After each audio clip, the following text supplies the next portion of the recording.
You're gonna do a superhero landing. Wait for it!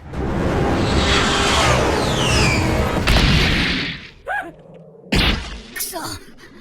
俺がちゃんと。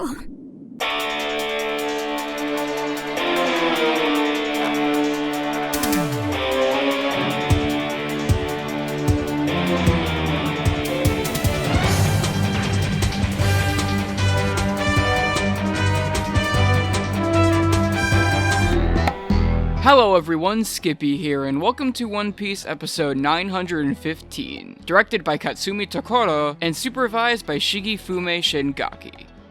After last week's episode surpassed my expectations for the start of this fight, I'm looking forward to seeing if 915 can ride that hype and deliver a satisfying finale to this battle. Shingaki may be one of the more problematic supervisors on the anime due to his misshapen and bulbous art and tendency to have rather sparse corrections, but he seems to have been given a good amount of time for this episode. And when he's working with a solid director like Tokoro, who's known for delivering on big, impactful moments, this should be a solid episode overall, especially with yong-ce and a few non-regulars participating on the animation side. So will episode 915 hit me like a thunderclap to finish off this over-the-top curb stomp? Well, let's kick it into gear fourth and find out.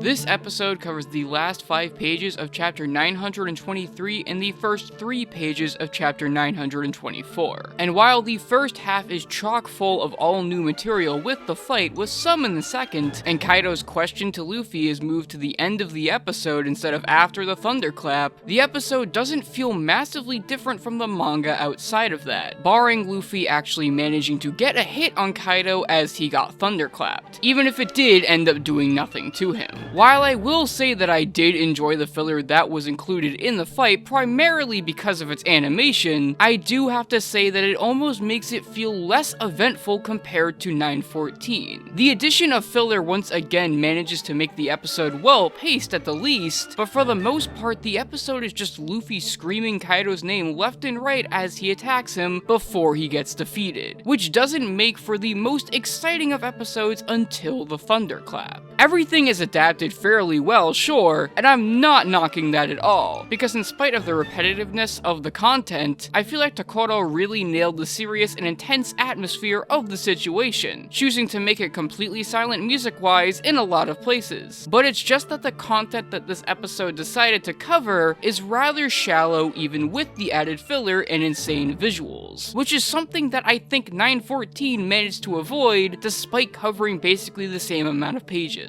This was no doubt going to happen considering that they decided to split up the fight into 2 episodes, so I'm not totally surprised that it did, but it overall does make the episode feel a tad bit dull up until its climactic moment, and it shows why I think I would have preferred that they adapted the fight into 1 episode instead of a couple big ones.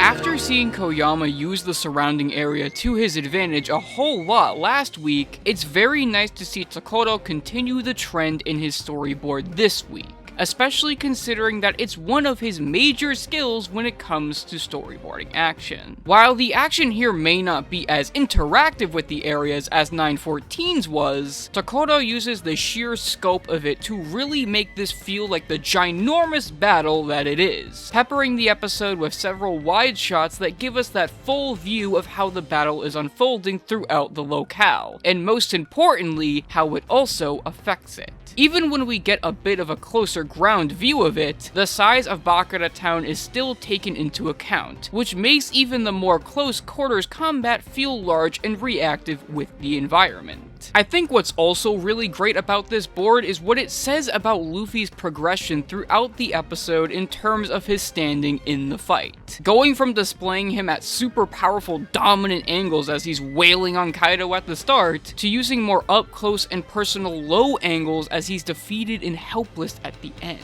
Sure, the board isn't perfect, as I feel like some of the wide shots at the end feel kinda flat and lacking in scale when compared to the rest of the episode, with Kaido looking like he's only slightly bigger than Law, but Tokoro's efforts here are not only what I would expect from him on such a big episode like this, but are also consistent with the sheer scale and zeal of this fight that has already been set in place.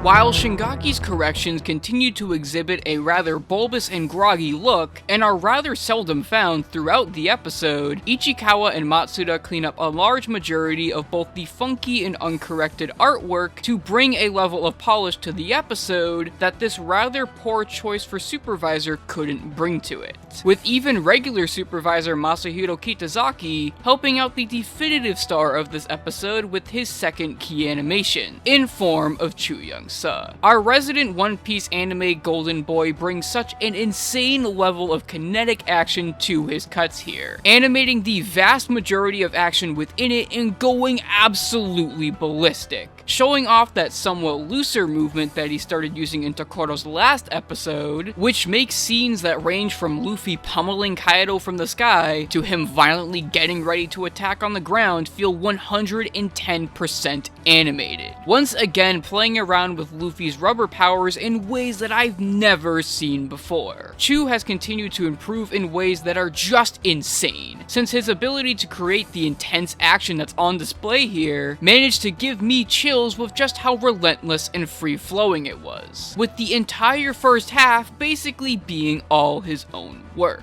On the opposite side of work amount though, we have our guest animator for this episode with Pokemon star Takeshi Mainami, whose appearance with Bound Man's first attack towards the end of the first half is a lot briefer than I thought it would be, but his snappy timing that's reminiscent of the father of Sakuga, Yoshinori Kaneda, is perfect and absolutely satisfying for a naturally snappy form like Bound Man, with his bold and unique smears adding an intense layer to his already satisfactory scene. However, once we reach that big climactic moment of the episode, it's actually Toei veteran Naoto Shishida who comes in and makes his first appearance in the Wano arc to animate the Thunderclap, with his usual smooth and liquid-like animation that fans know him well for, being accompanied by some rather weighty impact as Kaido's club meets Luffy, being topped right off with his recognizable modern effects work as Luffy finally gets defeated, showing that despite his tendency to be rather samey with his animation, he can still animate one hell of a climactic moment that closes off quite the animated episode in this fight as a whole. Despite the small blemishes that I feel like the episode has in terms of its content, and the fact that Shingaki did a surprisingly poor job for supervising such a big episode, I'd still say that 915 is one of the most well-animated episodes of the show out there, that shows, along with 914, that dedicated staff matter with a project like this. We wouldn't have gotten what we did these past two episodes if it wasn't for the sheer dedication of not only Nagamine himself, but also of the primary staff for these episodes and one of our two production managers, Tetsuji Akahori, who made getting everything in line for these two episodes possible. They've done their very best to deliver on this huge turning point for Wano as a whole. And sure, it wasn't without its issues, but I have to extend such a huge thank you to the One Piece anime staff for giving us such a great way to end off 2019.